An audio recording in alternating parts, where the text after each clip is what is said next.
Hello, in this video I'm going to be talking about the Item Response Analysis tab within Single Test. Once you're on Single Test and you find the assessment you want to analyze, you open it and you find the Item Response Analysis tab at the top. When you first open the Item Response Analysis tab, you're going to find a bar graph of how your students did on each and every question that was on this assessment. The most important thing for you to understand about the Item Response Analysis tab is that this is going to show a percentage of students that earned any amount of points, unlike the Learning Standard Summary, which is going to show a percentage of students that earned full credit on individual questions. So you will frequently see performance that is higher on the Item Response Analysis tab because it's going to show kids that earned even just the partial credit or even any amount of points versus the performance on the Learning Standard Summary tab, which is going to typically be a lot lower unless it's a multiple choice question. The bar graph is organized by question order for the assessment. However, you notice there's also the TEKs that are below each and every single question. The different colors on the bar graph are showing the different types of scoring methods. So you can quickly identify the questions that were scored as correct/incorrect, meaning they were only worth 1 point, or holistically right or wrong. Any questions that were points per task or constructive response questions. Any questions that were partial credit, 0, 1, or 2 points. And then any questions that were scored with the dependency scoring, which would only be applicable on multi-part questions. Let me show you an example to highlight the difference between the Item Response Analysis tab, which is going to show more formative data, those students who know some or all of the skills, versus the Learning Standard Summary, which is going to focus more on mastery. What percentage of my students have got it all on these multi-part or partial credit questions? So for example, question 3 is a partial credit question. It was a hot text and there was more than one correct answer. If I look at the bar graph and follow it over, about 75% of my students earned some points, meaning that 75% earned 1 or 2 points. However, when I look at my Learning Standard Summary and I find that TEK and I look at question 3, it's showing me that only about half, 53.66% of my students earned full credit.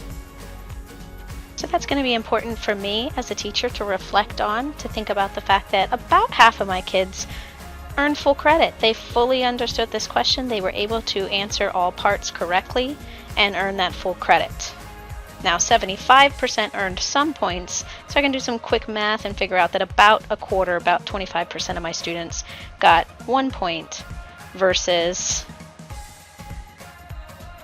these students, going all the way up to 100, about 25%, another quarter of my kids who were not able to answer any parts correct. As with the other two tabs on the Item Response Analysis tab, you also have the option to switch between groups of students that you teach. So for example, when I leave it on just groups, that's summarizing across all of my class periods who took this assessment.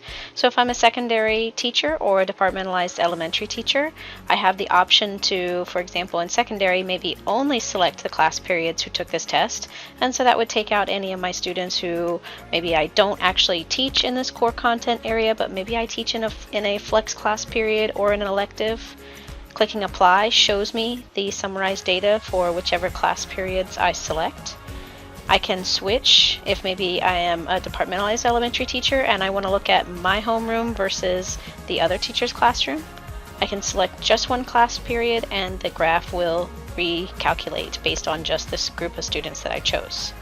Deselecting will take me back to my average across all class periods. One very exciting feature about the Item Response Analysis tab is being able to resort this graph in a variety of methods. Right now it's being sorted in the 1, 2, 3 ascending question number view, so I can see all the questions in order. However, if I click on that button, I can resort it by a variety of different methods. Sorting it by standard or by TEK is my absolute favorite, but I encourage you to click on and try out a couple of the others as well. So if I click on the standard, that is going to resort my graph by the TEKs on the bottom row.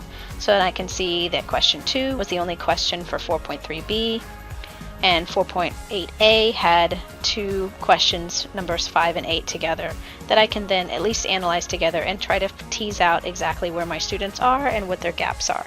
Now, just like with the Learning Standard Summary, we have to actually click somewhere on the graph to expand the information and dive a little bit more deeply. So if I want to look into question 2, I select it, and then I'm able to scroll down and see a little bit more about this question. I can see the full question, whether I have access to view the assessment on the authoring tab or not. I can see the answer distribution, what percentage of students selected different answer choices. I can scroll down, and I have a lot of different options as far as viewing my students' responses. Right now, it's sorting my students in alphabetical order, but there's a lot of different ways that I might want to sort them. I might want to sort them by the points that they earned. Clicking it once will sort them from lowest, so here are my zeros, all the way down to highest, my ones. If I want to click it one more time, it'll sort it the opposite way and show my highest point earning students all the way down to my lowest. I can also sort by response, clicking on this column, and then it sorts all of my responses in alphabetical order. It does the same thing if they're numerical.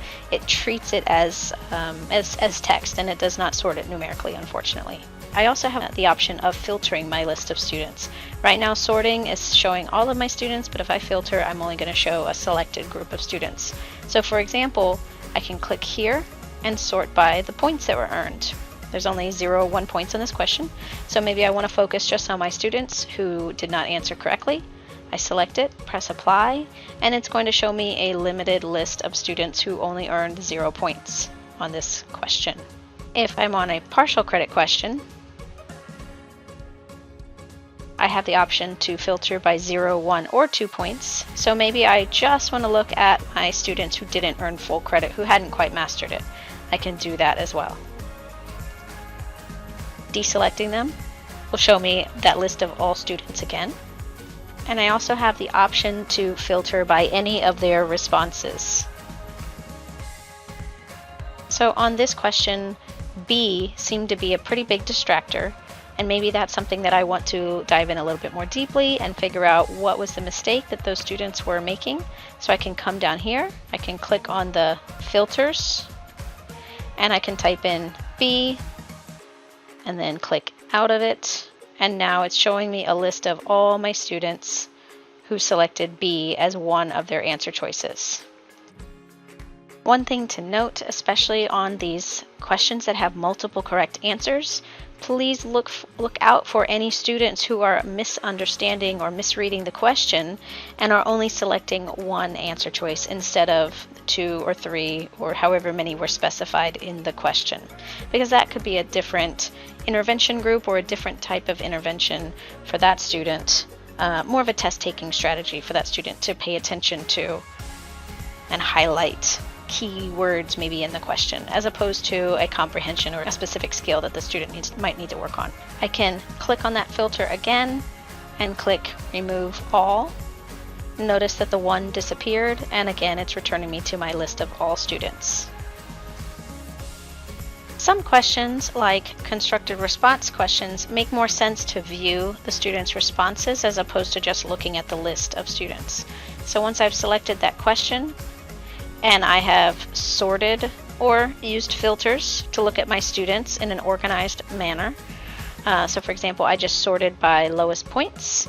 I can click anywhere on the student, and I can see the question and exactly what they wrote, or if it was a graphing question, exactly what they graphed, which points they selected, that kind of thing, if it's something in science or math. Then I can click the next button. That's why I highly recommend sorting or filtering first, so that I'm looking at, like, for example, all of the students that scored 0 points and just trying to see some patterns of what I would want to do with those students. Notice when it switches to the next level of points, so that again I can keep clicking through and reading or analyzing the responses to figure out how I'm going to intervene with these students.